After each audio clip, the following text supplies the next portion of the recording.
আসসালামু আলাইকুম এভরিওয়ান, কি অবস্থা সবার? আশা করি ভালো আছেন। অনেকদিন পর আবার একটা ভিডিও নিয়ে এলাম আপনাদের মাঝে। তো আজকে আমি রান্না করব ইলিশ মাছের মালাইকারি, যেটা আপনারা অনেকেই খেয়ে থাকেন বা বানিয়ে থাকেন আপনাদের মতো। আমি বানাবো আমার মতো। আমি এটার নাম দিয়েছি ইলিশ মাছের মালাইকারি নিজে থেকেই।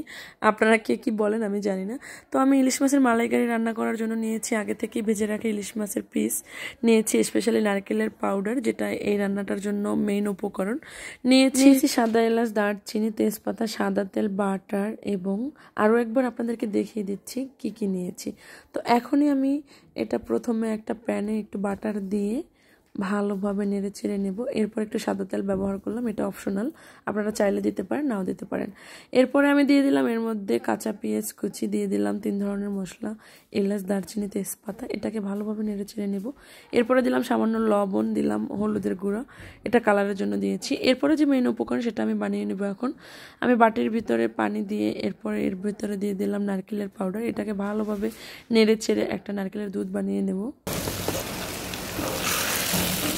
এরপরে যে আমি নারকেলের দুধটা বানিয়েছি সেটা আমি এখন দিয়ে দিলাম ভেজে রাখা মশলার ভিতরে। তো এখন এটা দিয়ে ভালোভাবে নেড়ে চেড়ে নেব। এরপরে দিয়ে দিলাম কাঁচামরিচ, কারণ আমি শুকনো মরিচ ইউজ করব না এটার ভিতরে, এই জন্য কাঁচামরিচটাই দিলাম ফ্লেভার এবং হালকা ঝালের জন্য। তো এটাকে আমি দেওয়ার পরে ভালোভাবে 4-5 মিনিটের মতো কষিয়ে নেব, যেহেতু নারকেলের দুধটা ভালোভাবে কষাতে হবে। এরপরে আগে থেকে ভেজে রাখা ইলিশ মাছের পিসগুলি আমি এখন এটার ভিতরে দিয়ে দেব। তো সবগুলি পিস যখন আমার দিয়ে দেওয়া হয়েছে, এটাকে আমি ভালোভাবে নেড়ে চেড়ে উল্টে নেব। তো মাছগুলি দেওয়ার পরে আমি এটা 4 থেকে 5 মিনিট ভালোভাবে কষিয়ে নেব। এটার ভিতরে এক্সট্রা কোনো পানি আর ইউজ করা যাবে না, যেহেতু নারকেলের দুধটাই পানি ছিল, তাই এটার ভিতরেই সম্পূর্ণটা দিয়ে রান্না করতে হবে। তো প্রায় এখন আমি এটাকে ভালোভাবে কষিয়ে নেব। তো এটা 2 থেকে 3 মিনিট ভালোভাবে রান্না করলেই এটা একদম সম্পূর্ণ রেডি হয়ে যাবে।